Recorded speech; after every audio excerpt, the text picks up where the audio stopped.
ladies and gentlemen, once again, you know who it is. It's the big guy with the big show, the Lord Nelson, that is, yeah, from the show Live and Loud with the Lord on the CMS network with Five Royals Entertainment. And ladies and gentlemen, I have another special guest.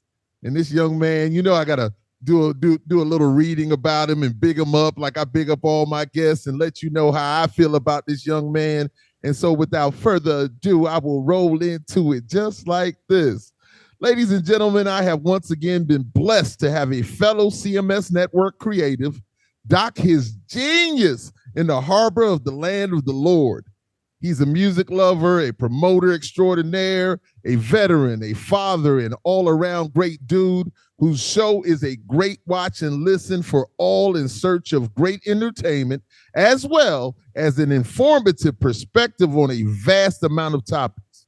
My brothers and sisters, once again, without further ado, I welcome for you, the program director, editor, and host of the amazing Today's Boondoggle Podcast, Bill the Thrill Bailey. Yeah.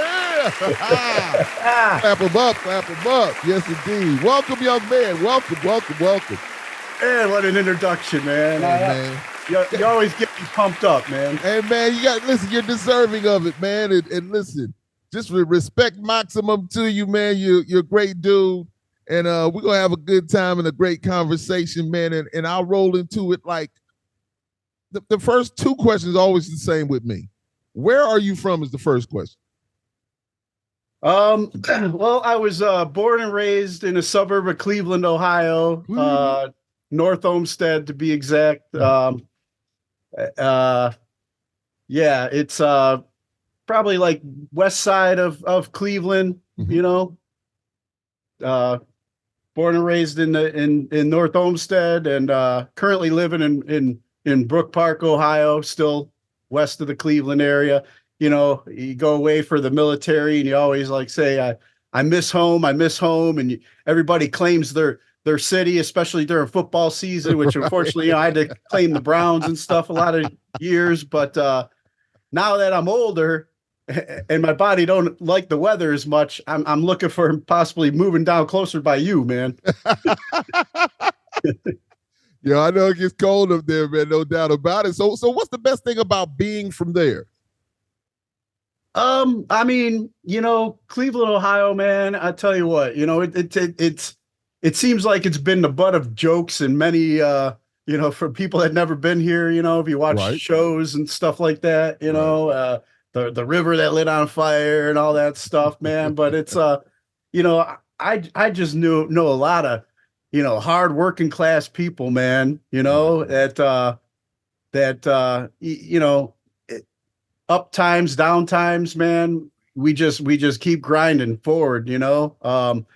It's taken a lot of hits, but man, you know, I mean, I guess, right, you know, our claim to fame that we will both connect with is, you know, now the Rock and Roll Hall of Fame here. Yes. You know, and it sounds like we're finally going to start getting some of the induction ceremonies here, which so big things are on the rise for the city, but you know, just but it's also it you know, it's like I said, it's been through a lot of ups and downs, and one thing that I think I learned from just growing up here in Cleveland is grit, man. Yeah, indeed. Love. Well, you're a veteran, and I salute you, my brother. I really do. So what was your military experience like, and what prompted you to enlist? First, I'd say, you know, what prompted me to enlist is, you know, well, I mean, being completely honest, it's like I didn't have a lot of options. I just barely made it out of high school because I was like, you know, I always wanted to be the class clown, didn't take, you know, education too serious, I guess. Right. But, you know, but also it's like, you know, as a kid, man, where I think majority of us that have any kind of relationship with our father, we're always trying to seek that blessing, you know, that I'm proud of you, son. And my dad was a World War II Marine, you know, and he was proud of Wow. his service. And I grew up around that. And, Right. you know, that drove me to want to join. And originally I was supposed to go into the Marine Corps. Unfortunately, you know, some of the other early struggles in my life reared its ugly head, and Marine Corps wasn't for me. But thankfully, you know, the Navy took me in, and I was able to still go serve. You know. Got you, got you. Well, look, you handled your business, you did your thing, man. So that's love. So what was your experience like in the Navy? I mean, man, you know, it was there there was a there was a lot of growing up at an immature level, I guess is one way to put it. You know, you know, I mean, I'm even at 50 years old, I'd say I'm still a little bit behind the curve on maturity. But you know, going into the, you know, I felt I was kind of prepared for boot camp. I mean, it was Navy boot camp, so you know, it was what it was. You know, damn, I could fold some underwear, you know, but you know, I mean, there was a lot of physical stuff to it too, but it wasn't like, you know, what I would have experienced had I gone in the Marines and stuff. Right. But there was that attention to detail, man, you know, and how important that was. And that, you know, realizing as somebody that was undiagnosed with ADHD, you know, attention to detail, man, was something It was that difficult. had to be driven into me. Right. And I'll still struggle with, I guess, today. But you go, you know, I'm 18, 19 years old, and then, you know, next thing I know, I'm on a flight deck of an aircraft carrier. I'm working with F-14s, you know. It was like, it looked really cool when Tom Cruise was flying in them and stuff like that. But man, if you didn't keep your head on a swivel and really pay attention to detail up there in the aircraft carrier, unfortunately, you know, I've seen some people not make it, you know. Yes. And so that was that. There was, like I said, there was that growing up fast at an immature level, because like when you worked hard, I guess would decompress in a way that I picked up a lot of dark humor.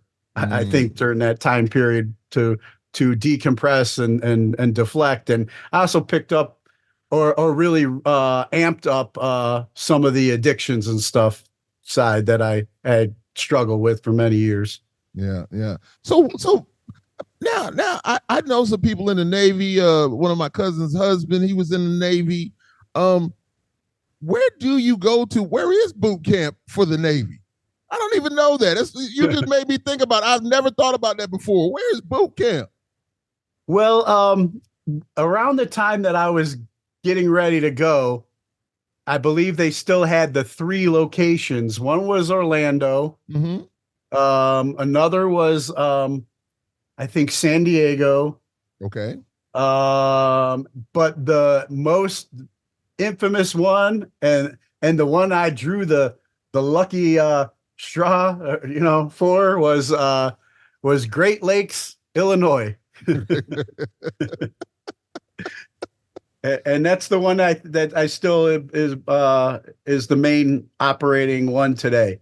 I got you. So, you know, I'm from Charleston, South Carolina, and you know, we had the Charleston Naval Base, of course, which was big then. And you know, it's closed down now, but it was major back then. You know, when I was young, even though I didn't spend a lot of time there, but it was major. So when you think about like these aircraft carriers and stuff like that, when you see them like out in the big ocean, you don't really understand how massive these things are, or even those submarines, how massive they are. So when you're out there in F-14s and all this thing like that, I mean, just like you said, it had to be exciting, but how dangerous was that though? It had to be dangerous. Man, I'll tell you what, I was calling upon you before I even knew you, Lord. But I mean, you talk about how massive these things are. There was a point during my deployment when we were in the Mediterranean Sea where we were going to one of our ports, and some stuff went down in Iraq, and we had to go be a show of force. So we had to go through this thing called the Suez Canal, which is like Canal, yeah, Panama Canal or whatever. Right, gotcha. And when something as massive as an aircraft carrier is going through that Suez Canal, man, I remember being on the flight deck and I just seen sand, you know? And I was like, man, it's like we're surfing across sand surfing, you know, but you had to get all the way to look to the edge to see that, you know, this thing's coming, you know, up like a, you know, upside down, you know, triangle or whatever, you know, and you were just making it through, you know, this thing. And I'm looking down, there's dudes on camels and stuff like that, just hanging out watching, you know, and that's when you were like, man, what a massive thing we have. But when you're in the middle of, like, you know, for me, we crossed the Atlantic because at the time I was on the Theodore Roosevelt and it was based out of Norfolk, Virginia. I believe it's now over in San Diego these days, but going across the Atlantic, man, the ocean, you know, it don't care, you know, it still shows you who daddy is, you know. And there was a point where, I kid you not, man, and I was just like a E nothing, you know, and my job was to kind of just keep the aircraft clean, do safety inspections, you know, when we would rev it up and do all the call signs with the pilot before we send them off to go, you know, take off the aircraft carrier. I was a plane captain, they called it, brown shirt, brown M&M or whatever. But they would have us going up because if you get a lot of salt water on it, it causes corrosion on the aircraft. Right. You want us up there, you know, keeping the salt water off. Man, this thing was like getting thrown around that I actually seen like the top front go under. Yes. You know, and come back up. And I don't know, man, you know, that talk about fear, you know, that was the first time. And eventually, you know, somebody made the call like, hey, get everybody down below. Right. You know, but before that call was made, I that's probably what protected me, but probably got me in so much trouble along my career was just like, I ain't doing that. You know? Yeah. I was up there. I seen that happen. I went down below. Remember getting in a little bit of argument with, I think, one of my senior chiefs. And then finally the call was made to bring everybody down. Right. You know, down below, you know, but man, as massive as that thing is, the ocean don't play, man. King Neptune rules out there, you know? Listen, I've got goosebumps from that because honestly, I like to watch stuff like that. And so like the airplanes taking off, I'll make like video little clips I love it because it's amazing to me. And to be out there, because I had a couple of cousins that were in the Navy also, and I'd always ask them about it. And, you know, when you're in, and also I had a cousin that was a merchant marine. So they're like, when we're on these gigantic ships and when you're in that water and then like the swells and like you're down here and the water's up there, not that it's coming over at you at that time, but when you're up and down like that, man, it just lets you know that Mother Nature is, man, something else. We're not in control like we think we are, you know? Oh, yeah. And so, yeah, man, just you saying that, man, I was just so into you just saying that because I can visualize it so well. And man, I'm telling you, that's crazy. I didn't mean to go. Listen, I'm asking you questions about this stuff because I'm thoroughly interested in it. You know, the things that you went through. Yeah, it's cool because you got me thinking. Like, you know, I hope someday we get a chance to hang out and kick it, man. Because I have back then, you know, VHS. It was like recorders were VHS tapes, big ass handheld VHS tapes, and for whatever reason, if you had one of those on the flight deck, you were allowed to, you know, record some stuff, you know, for family and whatever. But you had to like wrap it in like foil or something because the sonar would mess with the tape. Got you. And I remember it was actually my roommate back at the barracks at Virginia Beach, Oceana, who was in my squadron, Randy Jackson. shout out to Randy Jackson, wherever you are today, brother.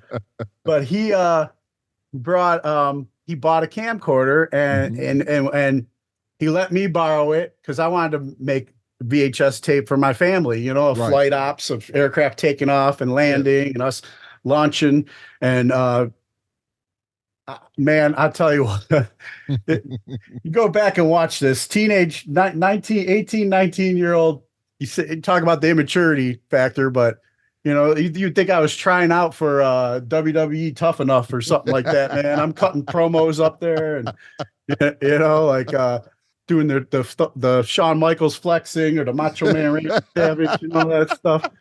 But it was a good time, man. It was, I finally had it transferred to DVD and I've been wanting to, now my girls are too old and too cool to sit down, but I'd love to get them to sit down and watch sometime. And there's your dad when he was, 19, running around acting like a fool. But, we did some cool stuff, Indeed. But well, look, they'll get to the point where they want to see it. It'll happen. Believe me. Right now, as my children the same way. But when you just like, hey, man, this is an experience that I had. And then they're like, finally, they'll get a little older. Then they're like, yeah, let me check that out. And then when they see it, they're amazed. It was like, okay, Dad was really doing some things. So, yes, indeed, man.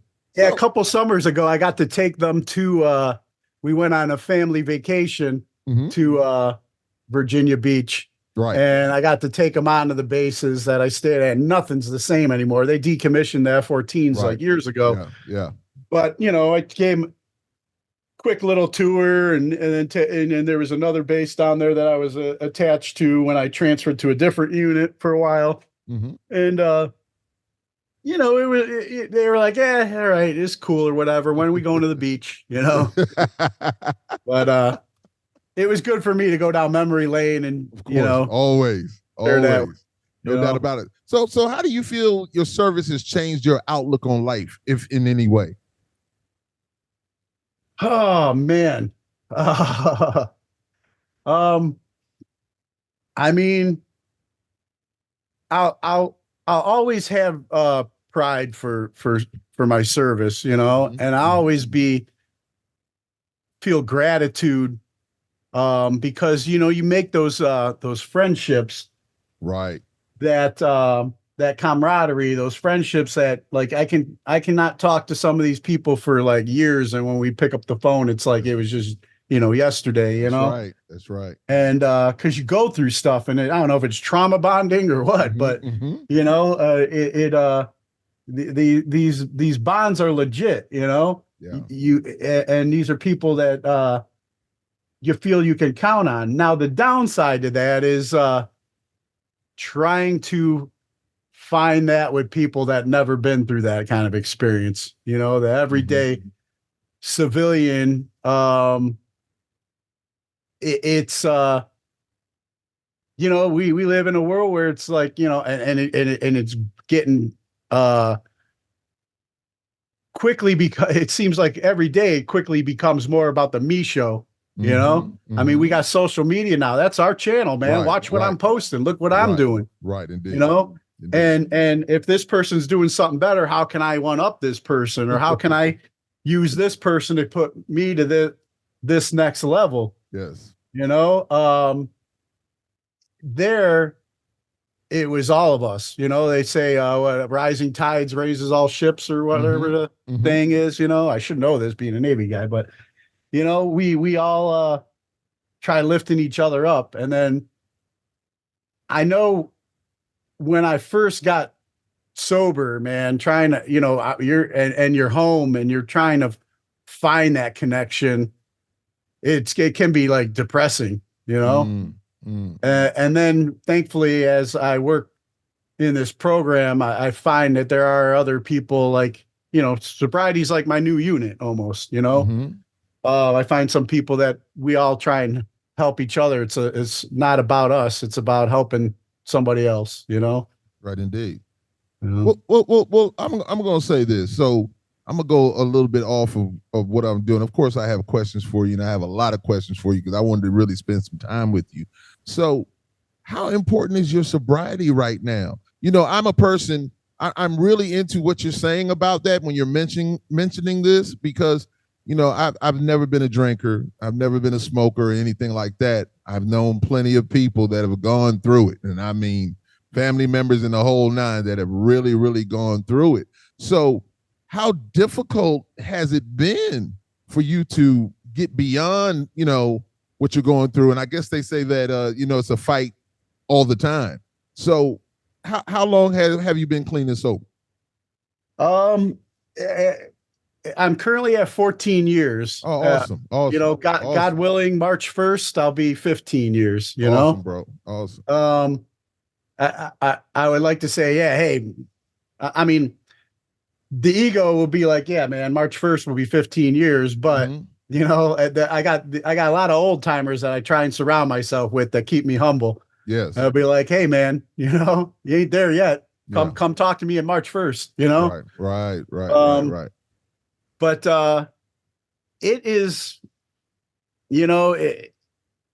at the beginning, man, it's tough because for me, it was like facing and admitting, admitting all the wrongs I did and facing what a real scumbag I was in the mirror, and a lot of friends are really, oh man, come on, dude, you weren't that bad. But, yeah, I look back and said, man, I was wrong to so many people. I was wrong to, people that I deeply wounded and hurt a lot of people. Even my own flesh and blood, Yes. When I was too tied up in going out and chasing that, the ego and the buzz or whatever, right, that was involved with that. So when I look at, some days even today, man, I'll wake up like I could really get in a funk, my head is still, there's still that battle in my head every day about like, man, this ain't going right for me. I feel like crap today. I ain't doing this. This isn't happening for me, and then it's just like, dude, shut up. Remember where you were? Right.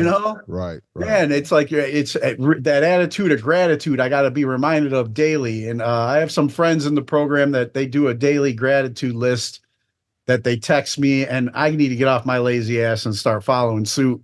I try to every morning, make my bed in the morning. That wasn't just something I picked up in boot camp. That's something now because I lost it after for a while, and now I picked that back up. So I'm accomplishing something from the get-go. I make my bed, I do some readings, some daily reflections, and I say my prayers. I need to spend more time meditating because it's like, dude, I'm retired, but for whatever reason, I sometimes feel like I'm late going somewhere. Like you get caught up in these routines. Right. And it's like, all I had, now it's just like usually the gym, I do a workout routine in the, try and get to the gym in the morning, but it's like, dude, if I ain't there at exactly 9 o'clock, it ain't no big deal. If I'm spending more time getting my head right first, right, that's more important than, because my head's got to be right for the body to follow suit, of course. True. I don't know. I think I'm veering off, or what? No, you're not veering off. I just want you to know I thank you for that honesty, and I know that somebody who hears this, it may help them most definitely, because I know it has been a struggle, but just the fact that you've gone 14 years heading on 15, I applaud you. I know you'll continue to do your thing, man, and that's a great thing. It really is. You should be applauded for that, because I know it's not easy, and I've seen people have the most major struggles, and some people leave here because. So I just want to thank you. I thank you for being, for that. You didn't have to say that, but I really thank you for that, though. Thanks. I want to give a quick shout out to our mutual friend Chris Aiken too, because I know it ain't a part of his journey, my sobriety, but it is in a way, because, that dude was my friend, when I was running around full of myself Right. as Dollar Bill in the music scene here in Cleveland. Yeah. You know, We're gonna get to that. he Yeah, was, yeah. and you know, we weren't like good friends. You know, I Mhm. mean, I would talk smack about him. I mean, I'm sure he had, rightfully so, could talk a lot of smack about me back in the day. Mm-hmm. But when I got sober and I tried, you know, and I was tried early on in this journey going through becoming a single dad and just trying to find myself and, you know, getting into my faith and, you know, just whatever, just struggling, looking for solid individuals. Mm-hmm. Um, he didn't have to, but that dude was one of those solid individuals that reached out to me Right. and gave me encouragement. And like I said, I didn't give him any real reason that he had to do that. Mm-hmm. He just did it. You know, I don't know if it was because, you know, he was Army and we're both veterans, Mm-hmm. you know, but you know, I'm forever grateful to him. I don't tell him that enough, so he'll have to watch the you know, Live and Loud with the Lord episode right here And he and will hear me, you know, kiss his butt a little bit. But you know, it's because of him that today, you know, one of the major reasons why today's boondoggle is even a thing, you know, why I'm doing what I'm doing now, you know, for my continued healing and growth, you know. Bro, that's love, man. And Chris is one of those great human beings, as my boy Relentless and Hell B always say from the band Vengeance. You know, we just need more good human beings in this world. And Chris is definitely one of those, and I'm thankful and grateful for him also, man. So hey, that's just nothing but respect, man. And that's a great thing, man. There's nothing wrong with showing love, man, and Man. letting somebody know that you're grateful for something that they've done for you. We need more of that, man. And you know, too much selfishness in this world today, man. So I appreciate that. So yo, man, see, listen. Once again, as I always say, man, it's like we're here to entertain, but sometimes we educate you. And there's nothing wrong with that. And this has been informative and beautiful so far, man, indeed. So, well, I realized too at some of the best conversations that I've had on my podcast, as and you being one of them, and can attest, is like when people speak from the heart, it connects with the heart. That's right. You know, 100%. and you know, we could go through you know, like, hey man, so your new album drops on this date and you're going on this tour. What's this like? Hey, what was record? You know, and that's all well and good because I understand why we got to hit some of those bullet points, man. But I like to hit this bullet point front, you know, center chest, you know, and while doing that, I have been blessed to actually leave the conversation as, you know, just like me and you have with a new friend, with a new brother. Yes, indeed. You know? Yes, indeed. So, 100%. I agree with you 100%, man. So you spoke about your daughters. How has being a father changed you, if at all? Oh man.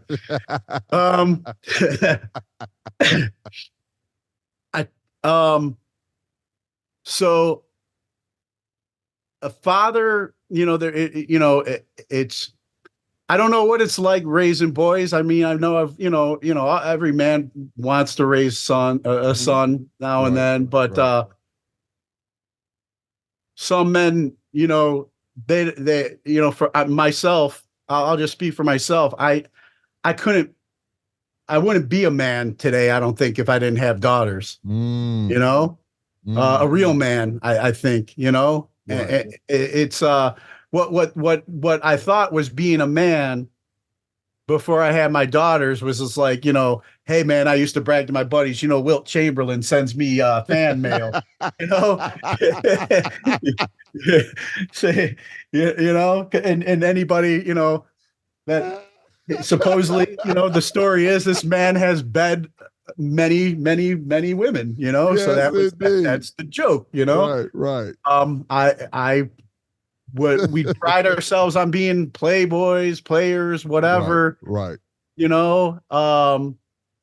And and I hadn't. I mean, dude, I was raised by. I was just over my mother's house yesterday, helping her out with some stuff because since my dad passed, it's like I'm the able-bodied, try to be responsible child to help her.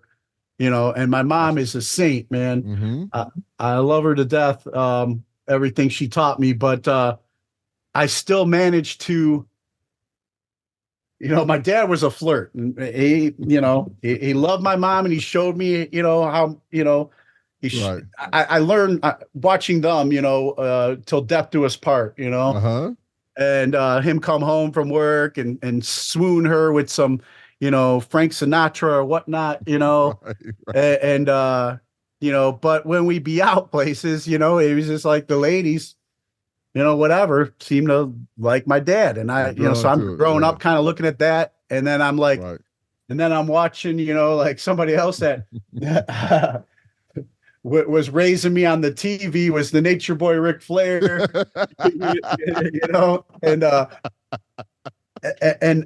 and I'm like, hey man, having all these women, having this, having that, that's the cool Right. thing, and I never found like happiness and satisfaction in that, Mm-hmm. there was like you'd have that connection. And I don't know how many times, man, this guy that's pretending to be whatever, how many times my heart got broken, because I Right. set myself up with people that are just as, somebody that was crueler than me, I guess, or whatever, Right. The big game is a big game at Yeah. times. Yeah.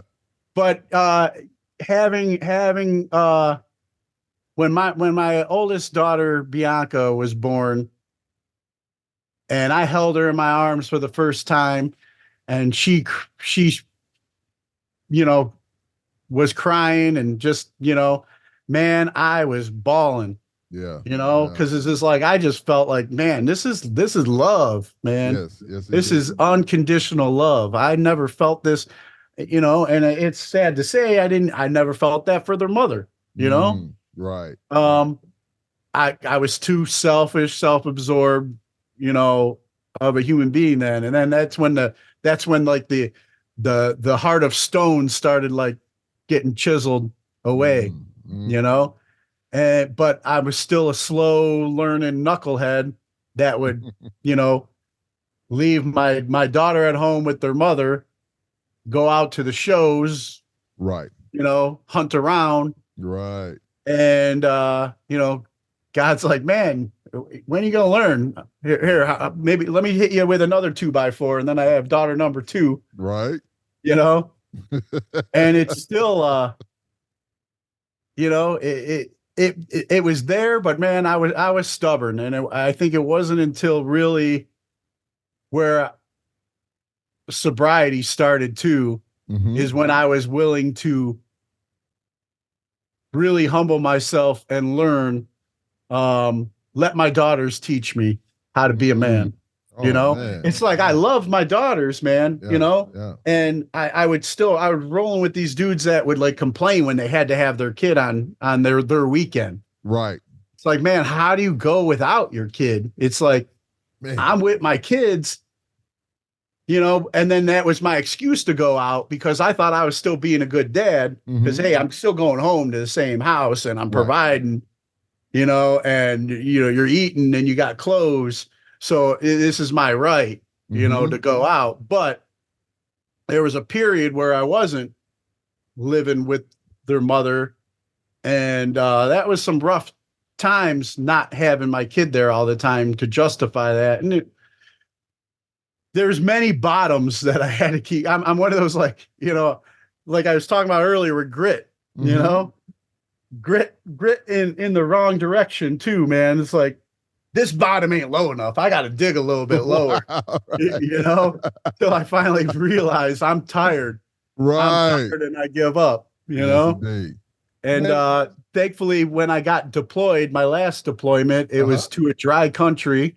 So I had no choice but to, like, take that sponge brain of mine and twist it and try and get all that pickle juice out of there, and finally start thinking clearly, and realize, man, if I don't make it home, and there was there was a time too that I did a angel flight, or a couple guys that were going home in a box, and I watched that, and I was like, man, if I go home like that, how are my little girls going to remember me? Right. And did I like the person I was? Did I really do my best? So, that's when God started really working in me over there. And, I mean, there's more I could say, but I don't know where you wanted to go. Nah, man, it's love. We're just having a conversation, man. Believe me, this is to get to know more about you and what you're doing and your show and I love the backstory. I love it once again because I'm visual and I can see all these things that when you're talking about them, and just you speaking of about your daughters and your life at that time and the situation, because I always say it's life lessons. We go through life lessons, and either you're going to learn from them and better yourself, or you'll continue down that same road, and you know where that road's going to lead you. It's not anywhere good if that's where you want to be, but I choose not to live in that kind of misery. I don't want to live in that misery, man. I want to do better. I want to be a better person. I'm going to do my best to be a better person. I'm far from perfect, but I speak positivity as much as possible. And that makes me feel good. And just like you say, I have 3 beautiful children. I have an older daughter and twins, a boy and a girl. And man, my daughters, they'll be my princesses forever. They're queens now, of course, just like I know you understand that. But they will be my babies forever. And so I love all of my kids equally, even though my daughters have a love that is something. I don't want them to be harmed. I don't want anybody to do them wrong. I just, man, they're my babies. And every time I talk to them on the phone, I feel something special. Now, my son, just like you said, that's my dude. That's my guy. He's sent me, put a picture up of him being, at our wedding, of him being a youngster. And man, I was like, man, this is ridiculous, man. I got emotional. So I understand exactly what you're saying. We want to do the best for them, and we want to see them succeed and be better than us. And that's a beautiful thing. So no, man, once again, thank you for that. This is a real conversation that I'm enjoying, man. And yeah, man, love for your family, of course, man. Thanks, man. One thing I wanted to add too is just like, with my daughters, like I said, as they're teaching me how to be a better man. Yeah, that's real. I don't remember like the Tom and Jerry cartoons. I think maybe it was that, when the dude seed the steak and he'd be floating behind the steak, right. He wants the steak. Yeah. I mean, my eyes, if I saw a beautiful woman walk by, that cartoon was me, man. I just seen steak, I'm sorry. I'm just being real, That's good. Okay. Yes. And now, they've helped my eyes see someone else's daughter. Right. Oh, wow. Them and my faith and sobriety. Now I try and see somebody else's daughter, and I'm like, man, if somebody's looking at my daughters like that, man, Yeah, and they are. And there's no doubt about it. Yes, indeed. Yes, indeed. And it's like, I'm like, I don't know. I don't want that happening. So I'm not going to disrespect this dude's daughter. Amen. Yes. And I think, I mean, I don't know, speaking for myself, where I stand with my faith, it's like we're all God's kids, and I'm not going to disrespect the artwork. Like I try and take it like, God, you are an amazing creator, and you did good right here. Right. Don't let me throw paint on the Mona Lisa, or whatever. Don't let me disrespect it, Oh my goodness. No, man. I hear you 100%, man. You're just on a journey. And you're in a great place now, man, and you'll continue to strive to be a better person. And that's all we can do, man. And just enjoy the ride and enjoy the life, and don't have any regrets about, this is me. I'm saying about me. I don't have any regrets about things that I have done in the past. Once again, they're life lessons, and I've learned from them. You just don't want to repeat those things, because every single person has a story. And I don't care who it is. You could be the richest person, the smartest person, or whatever.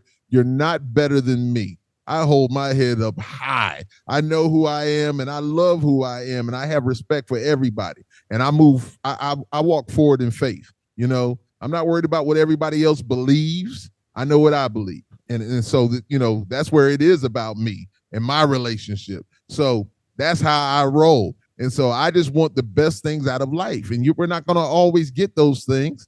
Okay, so, but we have to continue to live and continue to strive to be the best person that we can be because we are a one of one. There's only one of you. You are who you are. So just make the best of it. And man, this me getting on, you know, talking high talk, man. But that's me. I just do my best to be positive.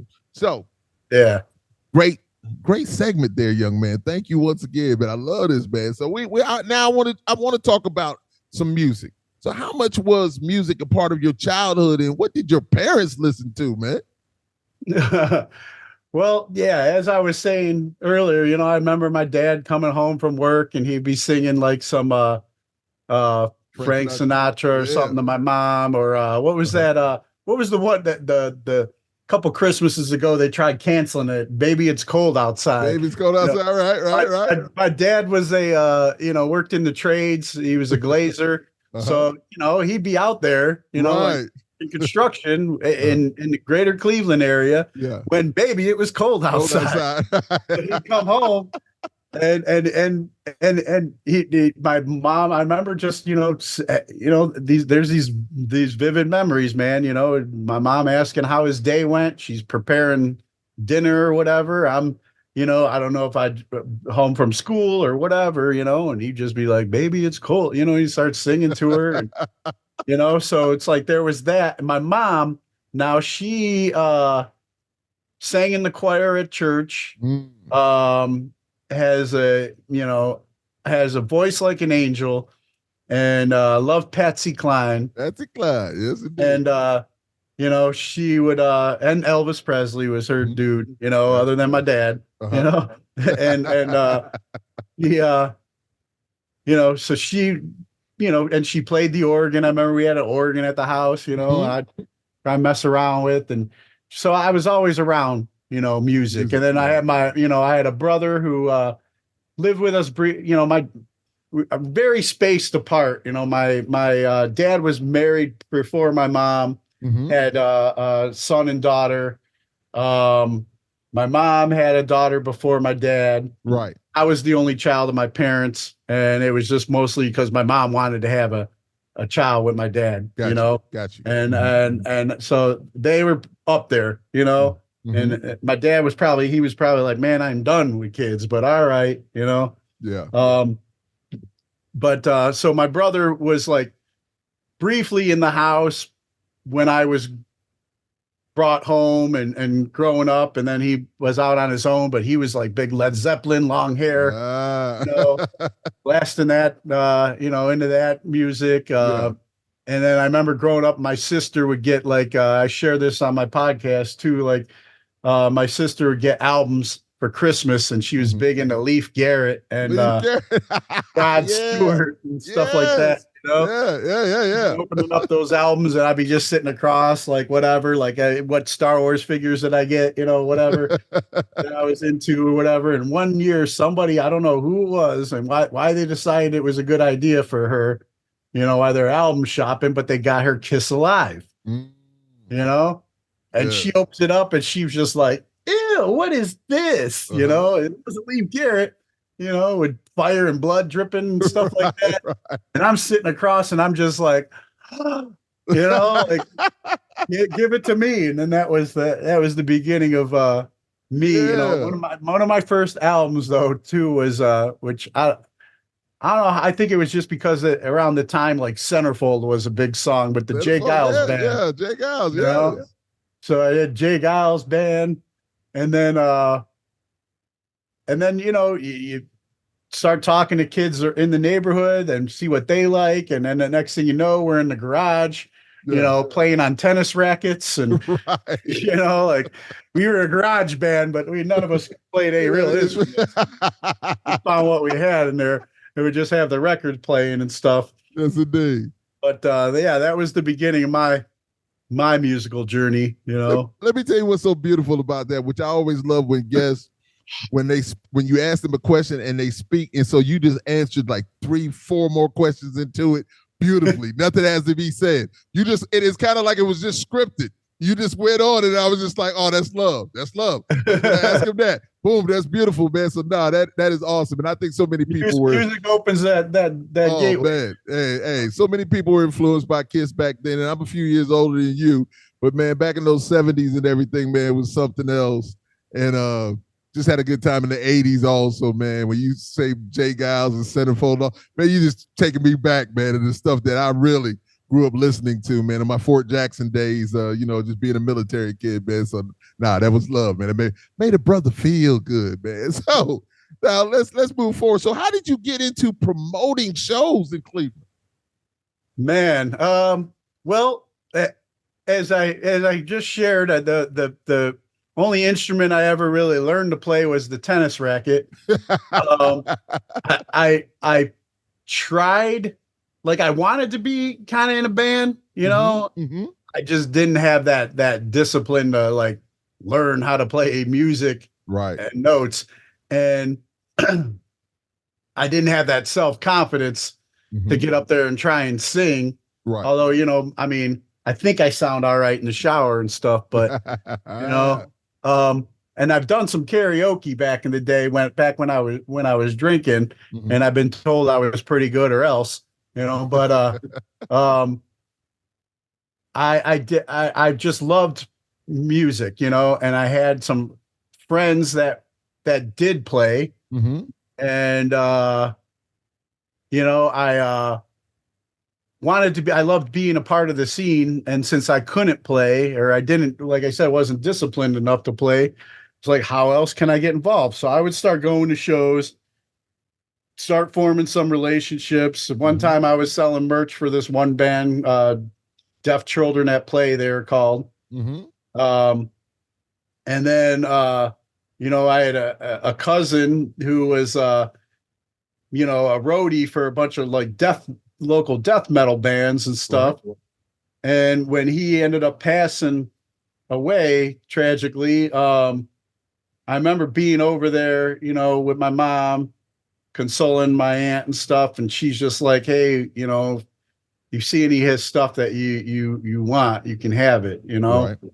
And so I'm going through his CD collection, man, and I'm like, man, I heard of this band, there's some like heavier hardcore bands from the Cleveland area, like Ringworm and Integrity and Schnauzer, I like the dog. Right. And it was so I started getting into those CDs, and then I started going, as I'm going to shows, I'm meeting these people, becoming friends with them, telling them, how kind of I got hip. And then I had other high school friends that were friends with some of these guys. Like I got quite a few tattoos. I ended up getting quite a few tattoos from the singer of Ringworm, James Bullock. Became friends with him. His original guitar player, Frank Novinec, and me, were roommates at one time. Frank now plays in Hatebreed. Yeah. And so just I'm involved in the scene. I'm becoming friends with people in the scene. I'm enjoying kind of being, partying and stuff in the rock and roll scene, being a rock star. Right. But when I was living with Frank used to book shows with other hardcore bands, and then they'd trade shows in, their cities and stuff like that.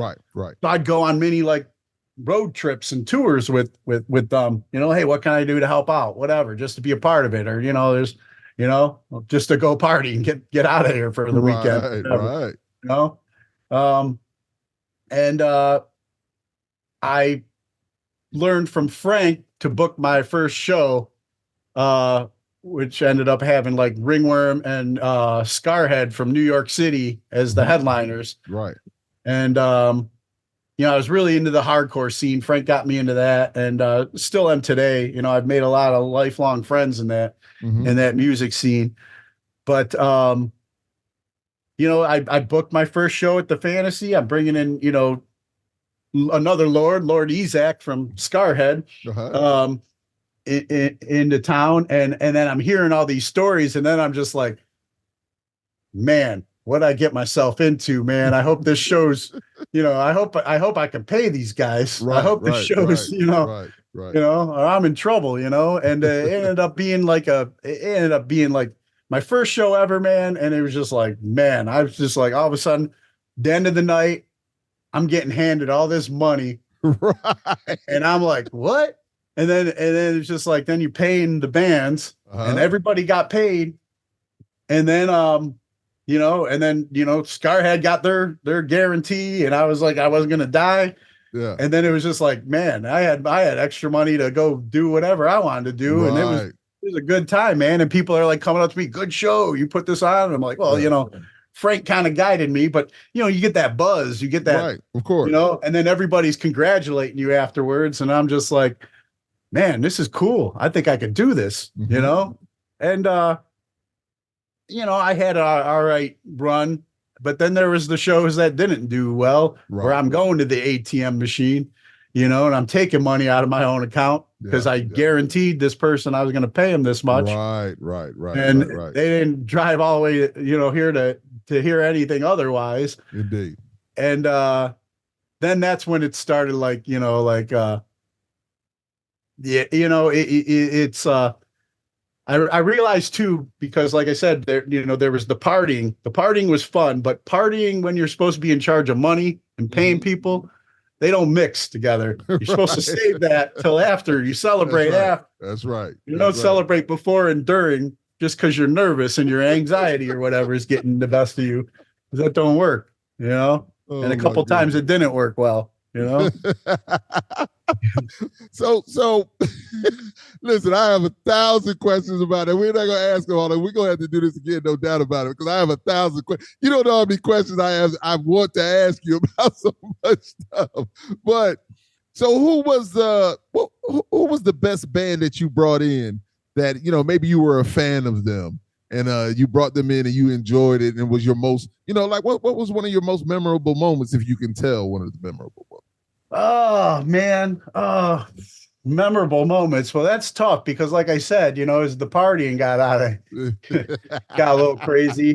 Um, I was just sharing this story the other day because somebody brought up ICP and something, Yeah. Uh-huh. and Clown Posse, and Yeah.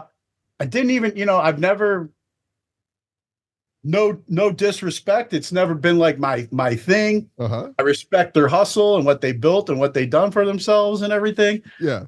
But because of my ego, I would always throw these like dollar bill birthday bashes around my birthday weekend. And I had this one show, Ringworm, I think was one of the headliners at that one. Uh-huh. And there was a couple other bands on the bill that were making names for themselves in the Cleveland area. And I remember we're all like, I'm hanging out by the bar, of course, as the show's going on, and I'm talking with people, and so-and-so's like, hey, Violent J's here. Like, Violent J's here at my birthday party? Like, what's Yeah. he doing here, Right. Right. And all of a sudden he wasn't, all made up or anything like that. It wasn't like my birthday party where you get the clown to come and make balloon animals and shit. I could actually make balloon animals. What is that? But he was just there doing business, scouting a band. Yeah, of course. And it was kind of cool. It was like I started telling people, look, he came here for me, Right. my birthday party. But yeah, and then when I partnered up with some friends of mine, they got me hip to some other bands that we brought in, and Dog Fashion Disco from Maryland, Baltimore area. Mhm. It ended up being somebody that, to this day, it's like I'm friends with Todd Smith, the singer, Mhm. and they put on an amazing show. And then, I've never booked them because they're their own machine, but had a friendship for many years with Mushroom Head when they were Mushroom Head. blowing up here Yeah. in Cleveland. I mean, we had kids around the same time period, me and Skinny and Jeffrey Nothing. We had our kids are kind of close in age. Right. So we've gone to each other's kids' birthday parties and stuff Oh, like awesome. that, you know, Yeah. and you know, just a lot of good memories Had a with great memory. those guys back in the day, you Yes, know. indeed. Yes, indeed. So So what made you just stop? Why did you stop it? um uh I think well, sobriety for one. Okay.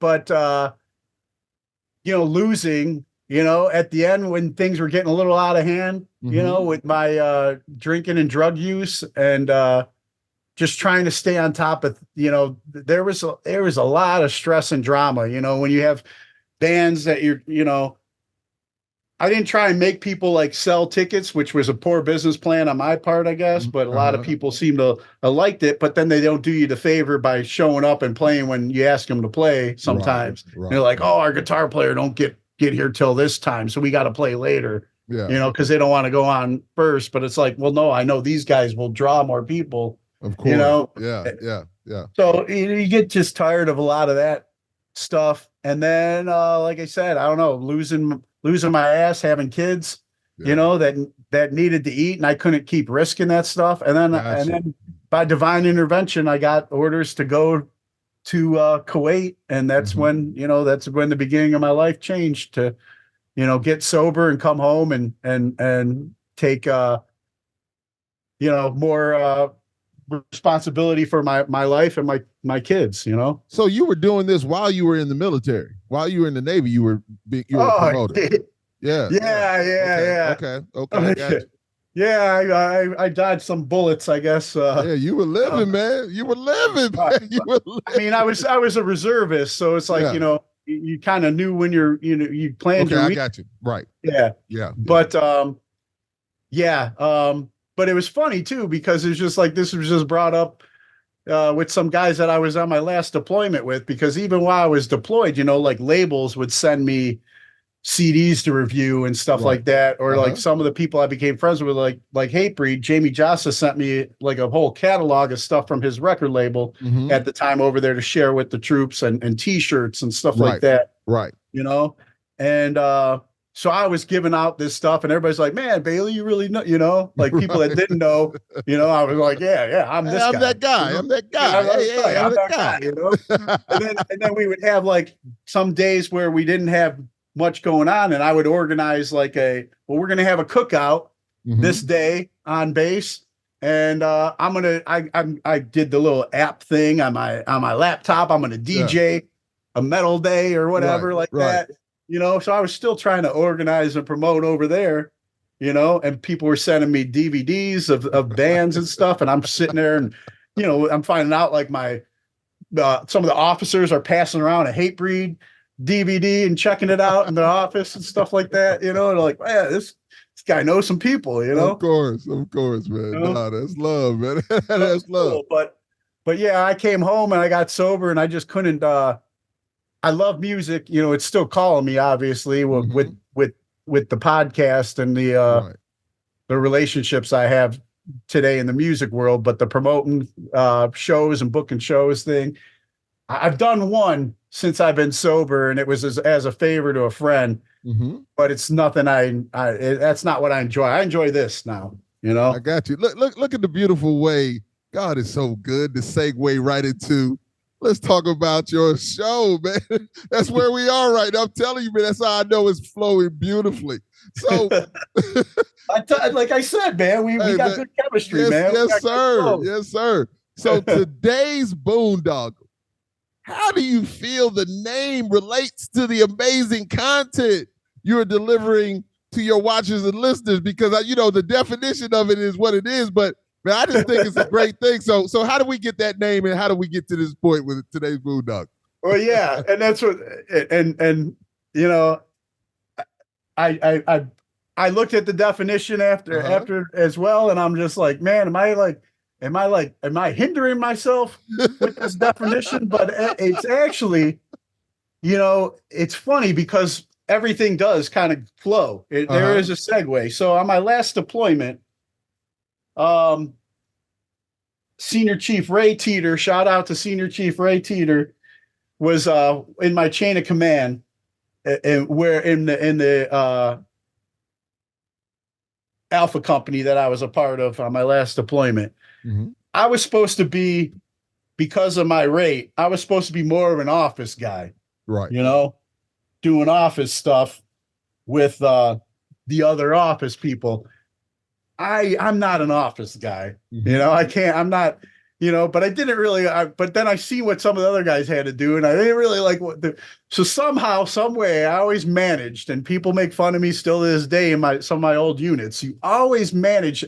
You're an office guy when the other stuff sucks worse, you know, and then you're like, hey, I gotta be the office guy, you know? So I'm an office guy.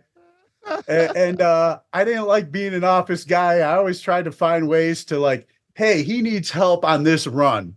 You know, he needs help out here doing this. So and so needs an extra, you know. And I got in really good with my my chain of command and my officers, where it was just like, hey, you should have a yeoman with you. That was my rate. You know, I said, hey, if you're going here, you should probably have a yeoman with you in case I need to document something or whatever. You know, get me out of this office, you know? Yeah. And or so-and-so's going on this run, and I'll next thing you know, I'm volunteering for these things. And so it got to the point where, you know, the senior chief saw this happening all the time, and he just knew.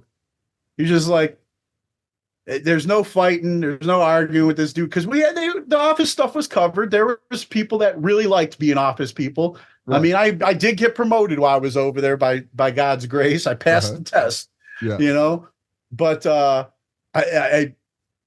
just wasn't the office person. They liked being an office person, you know. It was air conditioned, cool, you know. I don't mind sweating a little bit, you know, for short periods. Just get me out to some fresh air, seeing things or whatever. Yeah. So I would always be able to get off base, doing all kinds of runs or, you know, whatever. Well, that's where the name comes in, because the senior chief was just like, didn't even fight it anymore. And he saw me and he's just like, so what's today's boondoggle, Bailey? Right. Yeah, that makes sense. It makes sense. Yeah. It was definitely with it. Yes, indeed. Yes, indeed. So in homage to him, you know, and respect and love to him for just letting me be me over there. Right. You know, as long as nobody was getting hurt, I was putting nobody in danger. I was helping the mission in some shape or form. Morale, I was helping morale. Morale was good, you know. He let me be me, you know, and he was just like, what's today's boondoggle, Bailey? So, you know, that's today's boondoggle, man. Right now, that's love, because once again, it seems like it's one thing, but just like you said, you were helping on the other side, which is what the boondoggle is. It's not just what it seems. So that's love, man.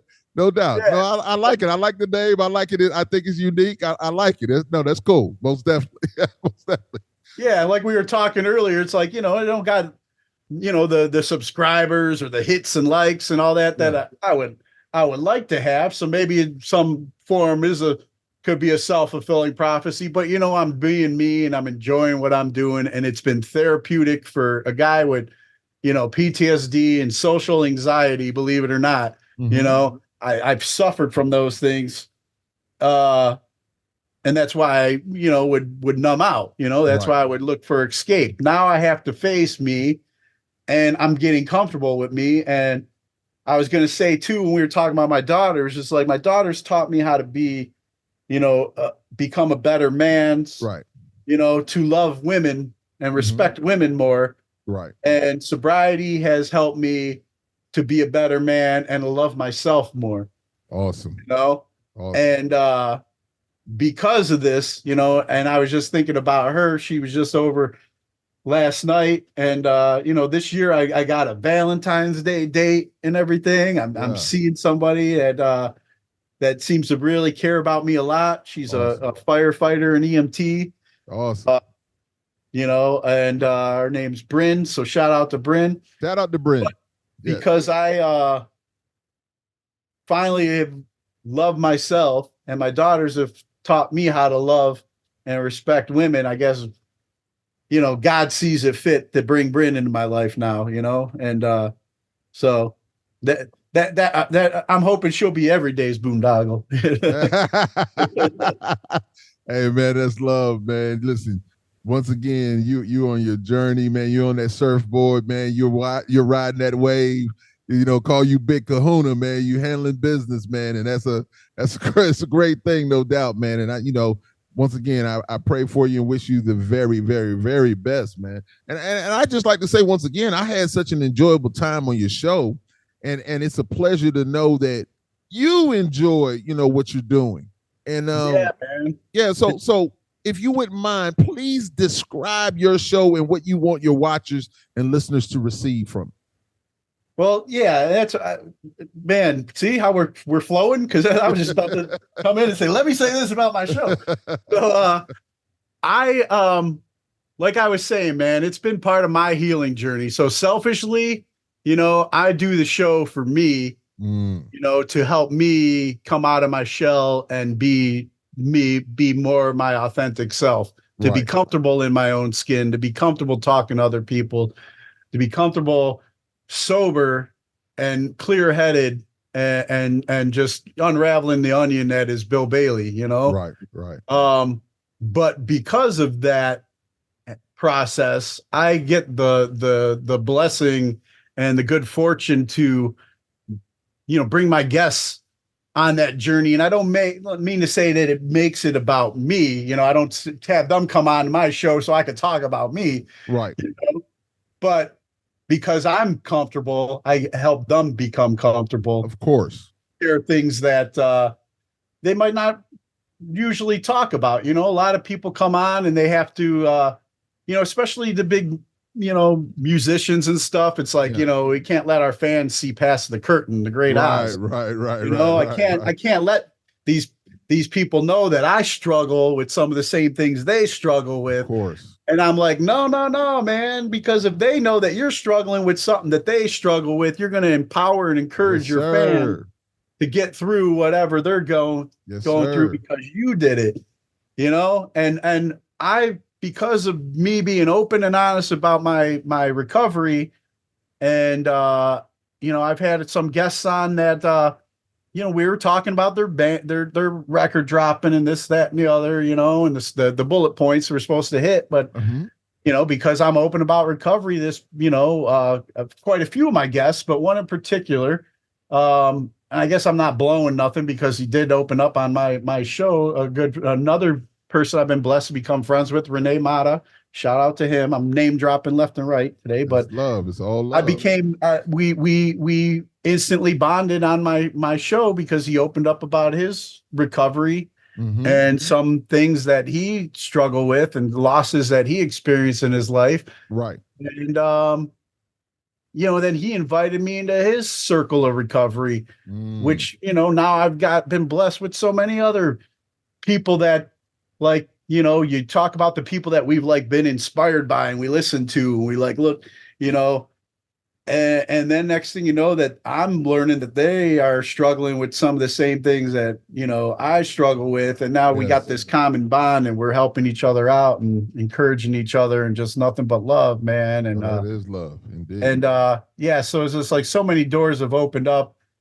in relationships. Now, it's the old me, when I was promoting, would be trying to get into these back rooms, into these doors, and in these relationships for selfish reasons. Yeah, like I was talking about Mushroom Head earlier. Man, they hated when I came backstage because I'd drink half their beer rider, stuff like that, But now it's it ain't about that, man. Now it's just right. Some of these guys, they're coming in the Cleveland area and they're like, Bill, man, you want to connect? And I'm like, man, thank you. Be my guest. I'm a guest in their home, away from home, and they feel comfortable inviting me into their home. And I realize that that's what that is. And I have I show respect and love and it's shown back. And it's just, that's what we have conversations like the ones that me and you have been having. Indeed. And it's real, and it's legit, man. And I'm beyond grateful for what that does. But like I said, so with the podcast, I try and I just be my authentic self. Mhm. I keep my publicists happy and hit the bullet points so they keep wanting to include me and work with me. But at the Right. same time, man, it's like sometimes I make a new friend.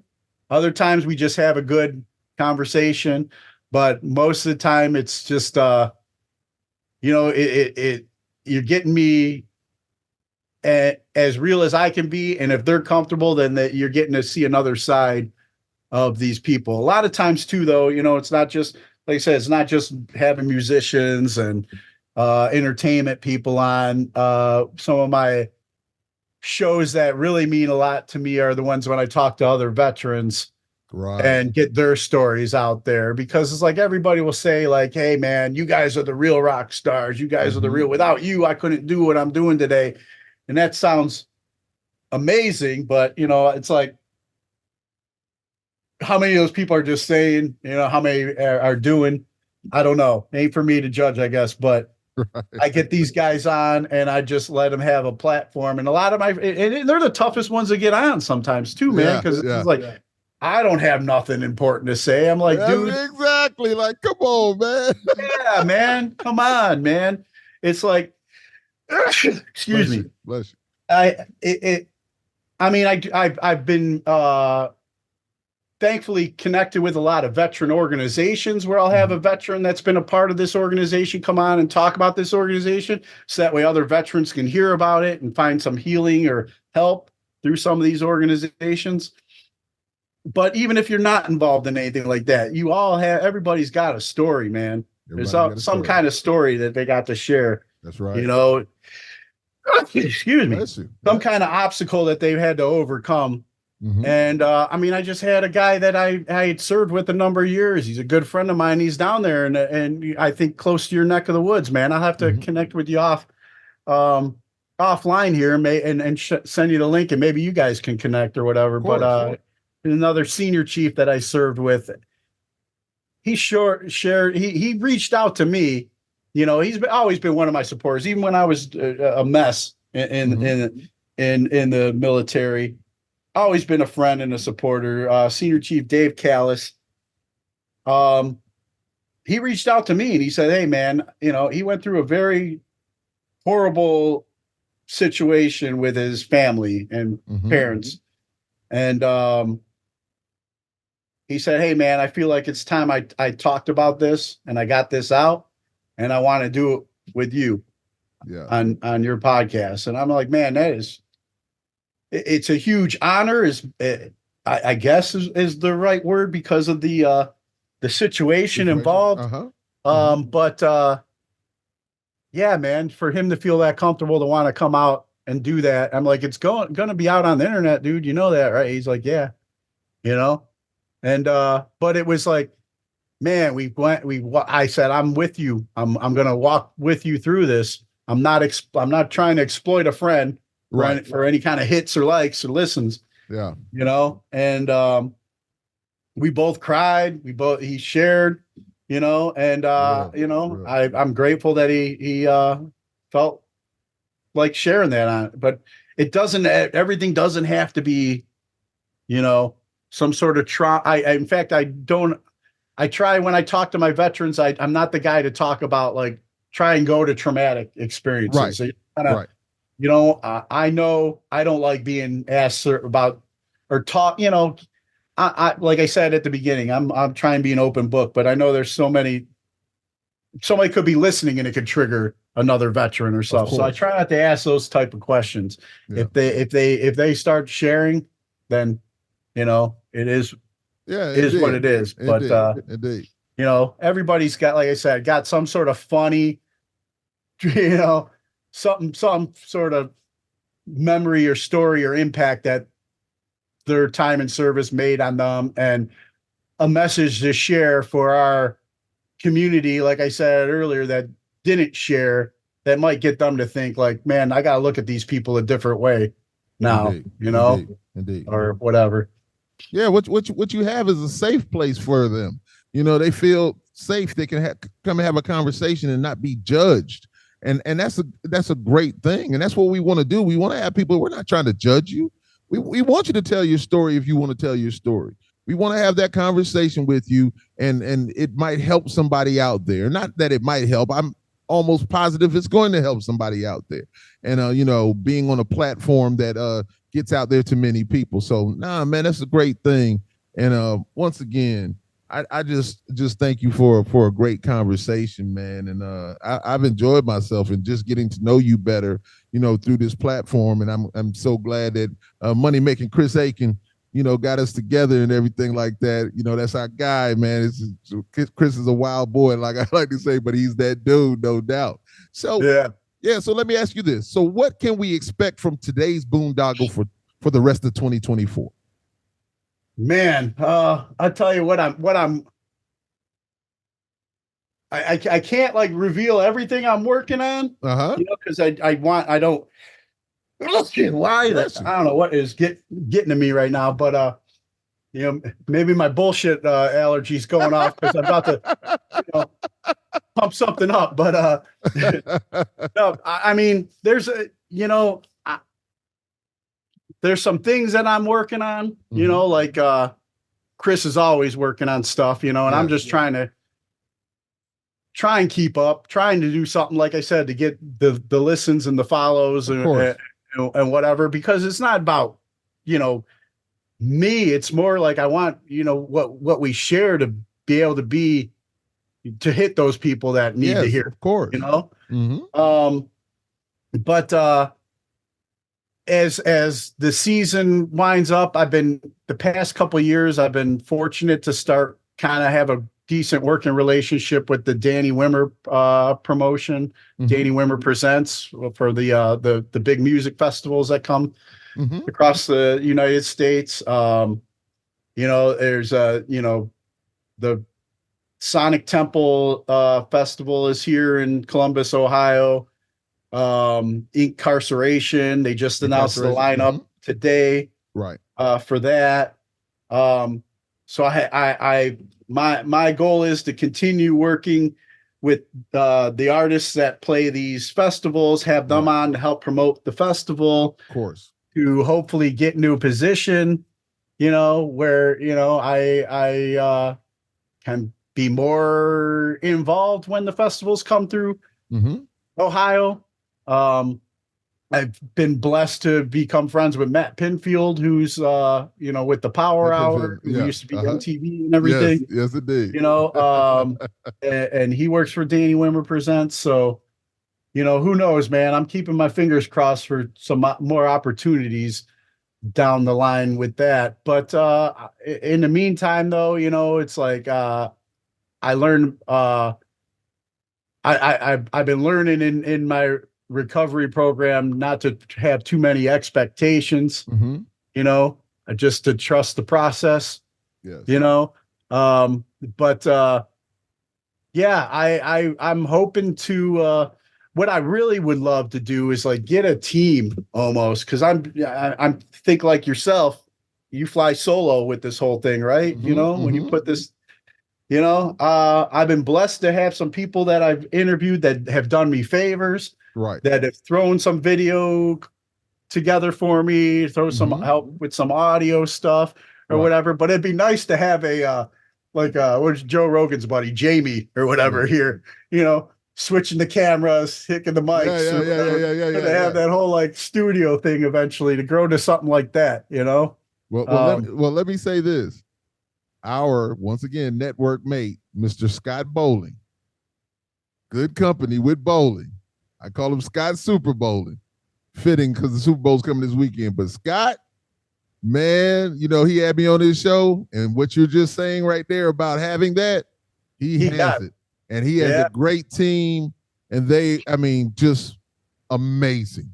Amazing show, an amazing way to, bring people in. And yeah, definitely. Scott, if you want to ask, Scott is the guy to ask. Yeah, hey, Scott, my schedule's kind of flexible, man. If you're looking to have me on. Hey. Or we Scott, can, swap like me and the Lord. Hey, Scott Bowling. Yeah, that guy, man. No doubt about it, man. So yes, indeed. Yeah, make sure you check him out. But so we're going to go ahead and end this here, but I have one more question for you, young man. One more question is always my last question. What was the last song you listened to? The last song I listened to, man, I was just where's that? I gotta look my because I was listening on my car. Where's it at here? Library. I think it was where'd I do? Here it is. Oh, I was listening to Nutshell by Alice in Chains. Once again, I ask this question because you never know. We as creatives and music lovers, we're always listening to something. And shout out to Mike Inez too. you never know. You never know, man. So awesome, man. So listen, once again, I just want to thank you very, very much. This has been a great time. The time has just zoomed by. And of course, I could have talked to you forever, and we'll have to do this again, most definitely. And yeah, man, always. So I just want to say the floor is yours. If you want to say anything, let people know what they need to know about the guy, the dollar bill, you guys. Yes, indeed. Holla at him. Yeah. So I just want to plug, the podcast, man. It's like for the Lord's listeners, man, if you would maybe do me the honor or pleasure, check out today's Boondoggle, man. Give it a listen. There's a lot. I'm new at this. I'm learning, and hopefully you learned about me, on this conversation here. But today's Boondoggle, man, if you could give us a like or listen or drop us a comment on iTunes or Spotify or Google. Today's Boondoggle's on there. Check us out. I'm trying to build up our YouTube presence. Today's Boondoggle podcast. And apparently, the social medias are important. I'm not a 14-year-old TikTok dancer or whatever, but we do got a Today's Boondoggle TikTok. Yes. We got Today's Boondoggle Instagram. Right. Please hit us up on there. Just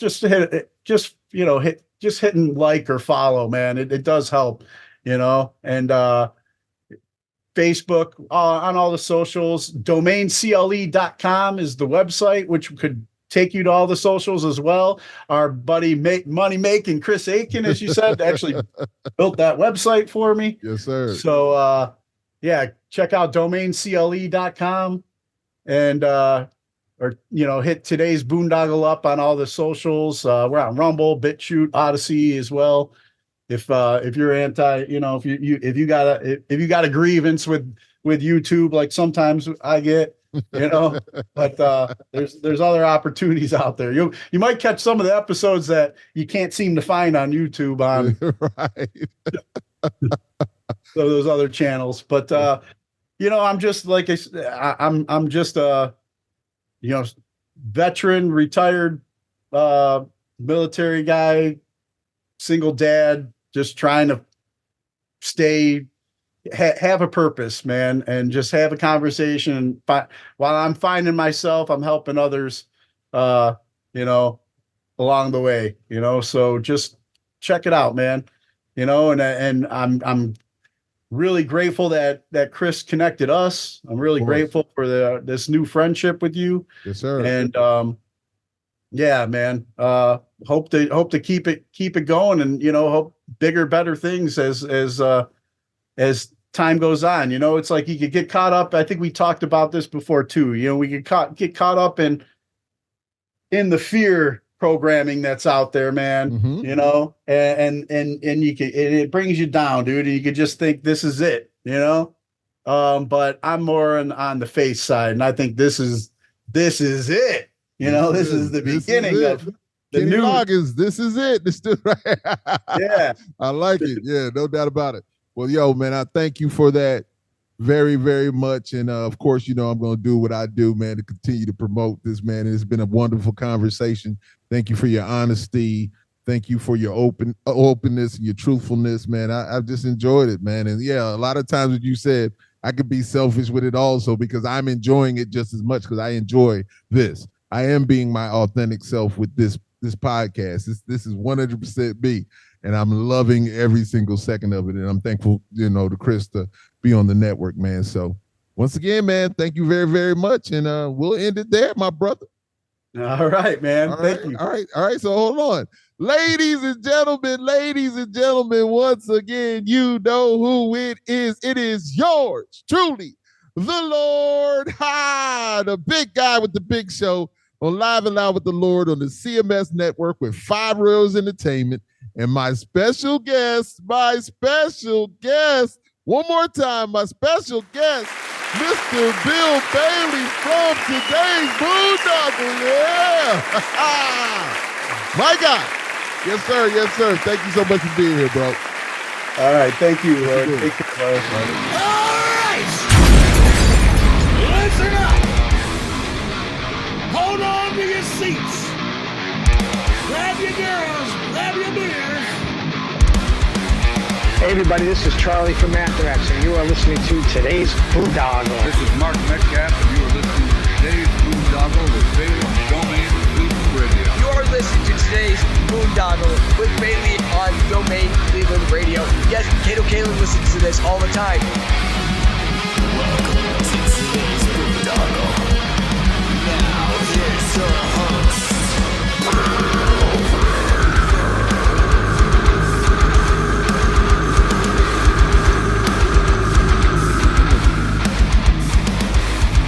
I am Monty Heath, someone Heath, and you are listening to today's Boondoggle. Hey, what's up? It's John from Skillet, and you are listening to today's Boondoggle on Domain Cleveland Radio. Fasten your seatbelts.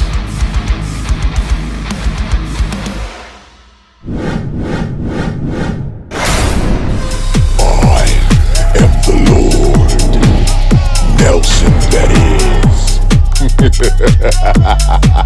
is.